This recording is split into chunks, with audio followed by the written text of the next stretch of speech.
Dear friends, मैं doctor Pradeep Chaudhary, lecturer physics, government polytechnic college Chittorgarh. आज हम अनुप्रयुक्त भौतिकी विषय में मॉडर्न फिजिक्स में जो टॉपिक की बात कर रहे हैं वो टॉपिक का नाम रहेगा रूबी लेसर। रूबी लेसर जो है वह एक सॉलिड स्टेट लेसर है, ठोस अवस्था लेसर है। इसका निर्माण 1960 में मेमन नामक साइंटिस्ट ने किया था। उसने इस लेसर में रूबी क्रिस्टल काम में लिया था, इसलिए इस लेसर को रूबी लेसर कहते हैं। रूबी लेसर के इस आर्टिकल में हम बात करेंगे रूबी लेसर की संरचना, कंस्ट्रक्शन की, रूबी लेसर की कार्यविधि, वर्किंग एवं रूबी लेसर के एडवांटेजेस एंड डिफेक्ट्स, लाभ और दोष क्या है, इनकी भी हम इस लेक्चर में बात करेंगे। ये देखिए आप, रूबी लेसर की संरचना के लिए ये चित्र जो है वो महत्वपूर्ण है। यहाँ पर ये गुलाबी रंग का जो आपको दिख रहा है ये आप हमारे लिए रूबी क्रिस्टल है, और ये दो सर्कुलर सरफेसेस हैं जो कि रिफ्लेक्टिंग सरफेस का काम कर रही है। ये रिफ्लेक्टिंग सरफेस एक है, जबकि ये जो है वो सेकंड रिफ्लेक्टिंग सरफेस रहेगी। जो फर्स्ट रिफ्लेक्टिंग सरफेस है हमारी, ये फुल्ली रिफ्लेक्टिंग है, पूर्णतया परावर्तक है, जबकि ये जो सरफेस है ये पार्शियली रिफ्लेक्टिंग रहेगी। ये देखिए, जो रूबी क्रिस्टल हमारा होता है ये एल्यूमिनियम ऑक्साइड का क्रिस्टल होता है। ये Al2O3 जो सब्सटेंस है उसका क्रिस्टल है। इस क्रिस्टल जालक में हम एल्यूमिनियम के स्थान पर जो क्रोमियम आयन है उसकी इम्प्योरिटी यहाँ पर रख रहे हैं। क्रोमियम आयन की मात्रा जो है वो 0.05% रहेगी। क्रिस्टल का जो गुलाबी रंग है वह क्रोमियम आयनों की उपस्थिति के कारण होता है, और जो क्रोमियम आयन है ये वर्णक्रम के जो पराबैंगनी, पीले और हरे रंग की किरणों को अवशोषित कर लेते हैं और लाल व नीले रंग के प्रकाश को ये परावर्तक करते हैं। लेसर में जो रूबी क्रिस्टल है हमारा, ये बेलनाकार छड़ के रूप में है, 5 सेंटीमीटर लंबा लगभग एवं 1 सेंटीमीटर व्यास का ये होता है। रूबी क्रिस्टल जो बेलनाकार छड़ के रूप में है, इसके दोनों वृत्ताकार सतह पूर्णतया समानांतर होंगी, प्रकाशतः समतल अर्थात ऑप्टिकली प्लेन होंगी और दोनों पर सिल्वर पॉलिश की हुई होगी। लेकिन इनमें से जो एक वृत्ताकार सतह है यह पूर्णतः परावर्तक होगी, और जो दूसरी वृत्ताकार सतह है ये आंशिक पारदर्शी होगी। इस पर जिस पदार्थ की कोटिंग होगी वो 90% परावर्तन गुणांक वाला होगा। इस प्रकार बनाई गई रूबी छड़ सक्रिय पदार्थ के रूप में तथा प्रकाशीय गुहिका के रूप में कार्य करती है। जो रूबी छड़ है हमारी वो कांच की नली के भीतर होती है। ये आप देख सकते हैं चित्र में, ये रूबी छड़ है, जो ये रूबी छड़ आपको दिखाई दे रही है, ये कांच की नली के भीतर, ये कांच की नली है, जहाँ ये पॉइंटर घूम रहा है ये कांच की नली है, और ये रूबी छड़ है जो कि बेलनाकार है, और ये पार्शियली सिल्वर्ड एंड है, और ये आपका टोटली सिल्वर्ड एंड है। कांच की नली पर कुंडली के रूप में जीनॉन क्षण दीप्ति विसर्जन नलिका अर्थात जीनॉन फ्लैश डिस्चार्ज ट्यूब जो है वो लगी हुई होगी। यह जो फ्लैश डिस्चार्ज ट्यूब होगी ये रूबी क्रिस्टल के जो परमाणु होते हैं हमारे, उनको प्रकाशी पंपन अर्थात ऑप्टिकल पंपिंग के लिए काम में ली जाती है। साथ में पावर सप्लाई भी इसके साथ जुड़ी हुई है, जैसा कि हम चित्र में वापस देखें। ये देखिए आप, ये जीनॉन क्षणदीप्ति विसर्जन नली का फ्लैश डिस्चार्ज लैंप यहाँ पर है, जो कि सर्पिलाकार कॉइल की फॉर्म में है, और इसी के साथ ये पावर सप्लाई जो है वो जुड़ी हुई है। और यहीं पर हम बात करें तो क्योंकि इसमें अधिक ऊष्मा उत्पन्न होगी, तो ऐसी स्थिति में एक कूलिंग ट्यूब जो है वो भी यहाँ पर काम में ली जा रही है। ये कूलिंग ट्यूब जो है, जो यहाँ पर अधिक ऊष्मा उत्पन्न होगी उसको बाहर निकालने के लिए काम में ली जाएगी। इस प्रकार से ये हमने बात की है रूबी क्रिस्टल की संरचना की।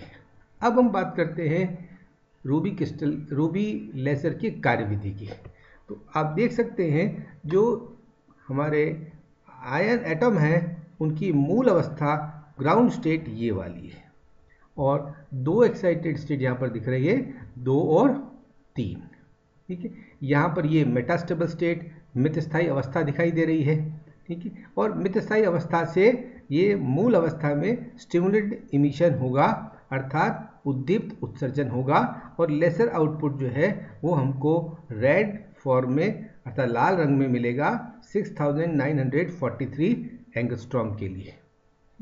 इस प्रकार की ये संरचना यहाँ पर आपको जो स्टेट्स है सारी स्टेट्स मैंने यहाँ पर आपको बताई है।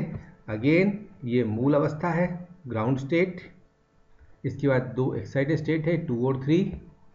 ठीक है, फिर ये मेटास्टेबल स्टेट है, और फिर मेटास्टेबल स्टेट से स्टिमुलेटेड इमिशन के थ्रू ग्राउंड स्टेट में। ठीक है, अब आगे अपन देखें जो कार्यविधि है उसको अपन समझें। जो जीनॉन फ्लैश डिस्चार्ज ट्यूब थी हमारी, उससे रूबी छड़ पर प्रकाश आपतित होगा, लाइट जो है वो इंसिडेंट होगी।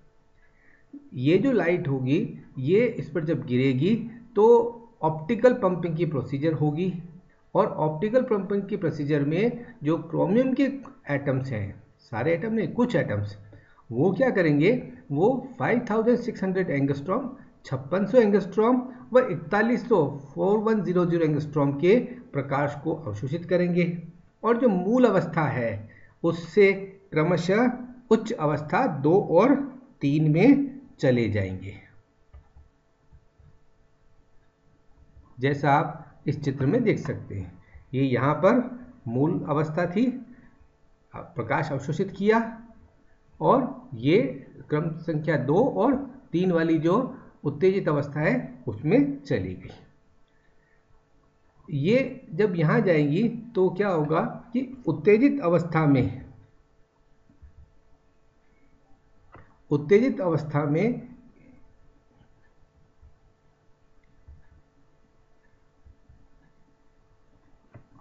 जो क्रिस्टल जालक है उसको ये ऊर्जा देंगी, और तुलनात्मक रूप से जो अधिक जीवन काल वाला, ज़्यादा लाइफ टाइम वाला जो ऐसे मेटास्टेबल स्टेट है, मितस्थायी ऊर्जा स्तर है, उसमें ये आयन आ जाएंगे। हमारे कहने का अर्थ यहाँ पर ये रहेगा कि जो एक्साइटेड आयन्स हैं जो कि अवस्था 2 और 3 में चले गए थे, वो अब क्रिस्टल लैटिस को एनर्जी देंगे, और ऊर्जा देने के बाद जो तुलनात्मक रूप से अधिक जीवन काल वाला कंपैरेटिवली जो मेटास्टेबल स्टेट है जिसकी लाइफ टाइम कंपैरेटिवली ज़्यादा होगी उसमें आ जाएंगे। अब क्योंकि लाइफ टाइम यहाँ पर ज़्यादा है और इधर ऑप्टिकल पंपिंग कंटिन्यूसली हो रही है, तो ऐसी स्थिति में क्या होगा कि जो मेटास्टेबल स्टेट है, मितस्थायी ऊर्जा स्तर है, उसमें परमाणु संख्या का जो घनत्व है वह मूल ऊर्जा स्तर की अपेक्षा अधिक हो जाएगा, और ऐसा होने से यहाँ पर जो उद्दीप्त उत्सर्जन है, जो स्पॉन्टेनियस इमिशन को छोड़ करके हम बात करें, जो स्टिमुलेटेड इमिशन है उसकी प्रधानता हो जाएगी। जो उत्तेजित आयन है वो मेटास्टेबल स्टेट से अर्थात मितस्थायी ऊर्जा स्तर से मूल ऊर्जा स्तर में आएंगे। इस ट्रांजिशन में वो 6943 एंगस्ट्रॉम और 6929 एंगस्ट्रॉम के फोटोन उत्सर्जित करेंगे। क्योंकि 6943 एंगस्ट्रॉम के फोटोन की उद्दीपित उत्सर्जन की प्रायिकता, जो प्रोबेबिलिटी है स्टिमुलेटेड इमिशन की वो 6943 एंगस्ट्रॉम की ज़्यादा है और 6929 एंगस्ट्रॉम की कम है। ऐसी स्थिति में 6943 एंगस्ट्रॉम के फोटोन को ही हम ट्रिगर कर रहे हैं। अब जो सर्कुलर सरफेस जो मैंने आपको बताई थी कंस्ट्रक्शन के समय, संरचना के समय, उन सतहों पर बहुपरावर्तन होगा, बार बार परावर्तन की घटना होगी और जो अन्य आयन वहां पर हैं उनको उत्सर्जन के लिए उद्दीप्त किया जाएगा, अर्थात एक्साइटेड किया जाएगा, स्टिमुलेट वहां पर वो होंगे। ऐसा करने से जो कला संबद्ध फोटोन है, अर्थात जो कोहेरेंट फोटोन्स हैं, उनकी संख्या में वृद्धि होगी और ऐसा होने से जो कला संबद्ध उद्दीप्त उत्सर्जन प्रकाश है वह लगातार प्रवर्धित होता जाएगा, एम्प्लीफाई होता जाएगा। जब बीम बहुत तीव्र हो जाएगी, अर्थात पुंज जो है वो अधिक तीव्र हो जाएगा, तो उसका कुछ भाग जो है वो आंशिक परावर्तक सतह से, आंशिक परावर्तक और आंशिक पारदर्शक जो सतह थी दूसरी तरफ वाली, उससे लाल प्रकाश के लेसर पुंज के रूप में बाहर निकलता है और उसकी तरंगदैर्ध्य जो है वह 6943 एंगस्ट्रॉम रहती है। तो इस प्रकार से हमने यहाँ पर जो रूबी लेसर है उसकी कार्यविधि की बात भी की है। अब हम बात करते हैं कि रूबी लेसर के क्या एडवांटेजेस होंगे। तो सबसे पहला एडवांटेज है कि जो लागत की दृष्टि है, जो कॉस्ट है हमारी उस क्रिस्टल को उस रूबी लेसर को बनाने की, वह अन्य लेसर की तुलना में काफ़ी कम है। अर्थात हम ये कह सकते हैं कि रूबी लेसर जो है वो दूसरे लेसर की तुलना में इकोनॉमिकल रहेगा। कार्बन डाइऑक्साइड लेसर जो हमारा होता है उसकी तुलना में इस रूबी लेसर का जो पुंज व्यास है, जो डायमीटर है बीम का, वो कम होगा। तो ये हमारे लिए एक एडवांटेज की बात रहेगी। जो हीलियम नियॉन गैस लेसर होता है हमारा, उसकी तुलना में रूबी लेसर में जो निर्गत शक्ति है, जो आउटपुट पावर है, वो अधिक होती है। इसी प्रकार से, क्योंकि जैसा हमने बात की थी कि रूबी लेसर जो है वह ठोस लेसर है, ठोस लेसर होने के कारण सक्रिय माध्यम जो है वो यहाँ पर पदार्थ जो है सक्रिय माध्यम का, उसके वेस्ट होने की प्रायिकता जो है वो बहुत ही कम रहेगी। किनकी तुलना में? गैस लेसर की तुलना में। डिफेक्ट्स, कमियां क्या क्या है वो भी अपन इसमें देख सकते हैं। तो जो रूबी लेसर है वो स्पंदित लेसर प्रकाश किरण के रूप में हमें लेसर प्रकाश देता है, अर्थात पल्स की फॉर्म में यहाँ पर आपको लेसर लाइट मिलेगी।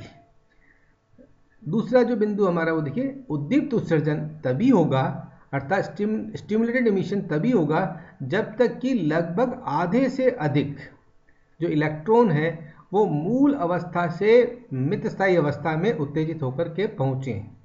हमारा कहने का मतलब ये है कि मेटास्टेबल स्टेट से जो ग्राउंड स्टेट में स्टिमुलेटेड इमिशन था वो यहाँ पर तभी होता है जबकि आधे से अधिक इलेक्ट्रॉन जो हैं वो मूल अवस्था से, जो उत्तेजित अवस्था है उससे होते हुए मेटास्टेबल स्टेट अर्थात मितस्थायी अवस्था में पहुँच जाए। जो अन्य लेसर है हमारे, उनकी तुलना में रूबी लेसर की दक्षता बहुत कम होती है।